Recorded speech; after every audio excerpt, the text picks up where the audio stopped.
জুলাই সনদের আইনি ভিত্তি নিয়ে গণভোট কি তাড়াহুড়া, ফেসবুকে ঢুকলে হা ভোট না ভোট। এ ভাই, জনগণে জানাইছেন যে ওখানে কি লেখা আছে? জনগণ জানে ওখানে কি লেখা আছে? 94 পৃষ্ঠার একটা বই, যেটা জনগণ জানেই না সেখানে কি লেখা আছে। আগে জনগণকে জানান। আচ্ছা, জনগণ না বাদই দিলাম, রাজনীতিবিদরা তো অনেকেই জানে না, অনেক রাজনৈতিক দলের কর্মীরাও জানে না সেখানে কি লেখা আছে। তো এটা কি আমাদের জানার অধিকার নাই? আমরা জুলাই যোদ্ধা, আমরা তো অবশ্যই চাই জুলাই সনদের আইনি ভিত্তি হোক। আমরা তো অবশ্যই হাবড়ই দেবো, কিন্তু ঘটনা হলে আমরা তো কিছুই জানি না। এত তারা ওরা কেন? গাবলা তো অবশ্যই আছে, তাই না? এত ইতিহাস লেখলেন, ব্রিটিশ আমল থেকে শুরু করে পাকিস্তান থেকে বাংলাদেশ থেকে আজকে 2024 সাল, এত ইতিহাস লিখলেন, সেখানে শেখ মুজিবুর রহমানের আকাম কুকামের কোনো ইতিহাস নাই। আবার কি লেখছেন? শেখ মুজিবুর রহমানকে জাতির পিতা হিসাবে উল্লেখ করছেন। আমরা মানি না তো জাতির পিতা সে, আমরা জুলাই যোদ্ধারা মানি না সে বাংলাদেশের জাতির পিতা, ওখানে উল্লেখ করছেন। সেটা না বাদই দিলাম, পুরোনো ইতিহাস হয়তো ভুলে গেছেন।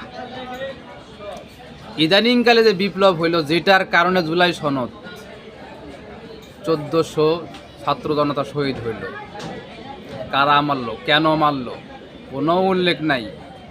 কার আদেশে মারল সেটাও উল্লেখ নাই।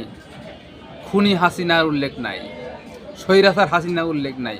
কেন সেই হাসিনা নামটা উল্লেখ নাই? গাবলা তো অবশ্যই আছে। ফাইজলামি শুরু করছেন জুলাই সনদ নিয়ে।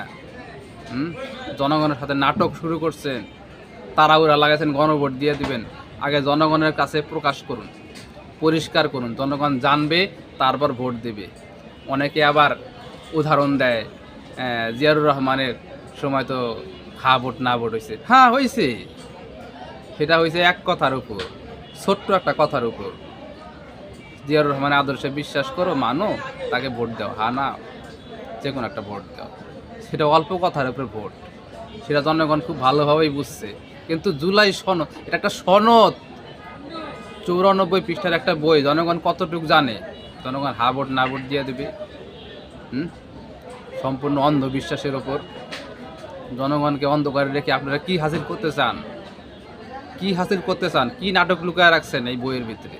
এটা প্রকাশ করুন। যদি সম্পূর্ণ সঠিক থাকে আমরা হা ভোট দেবো, যদি সেটা ভেজাল থাকে সেটা ভেজাল ঠিক করে তারপর বাস্তবায়ন করবো ইনশাআল্লাহ।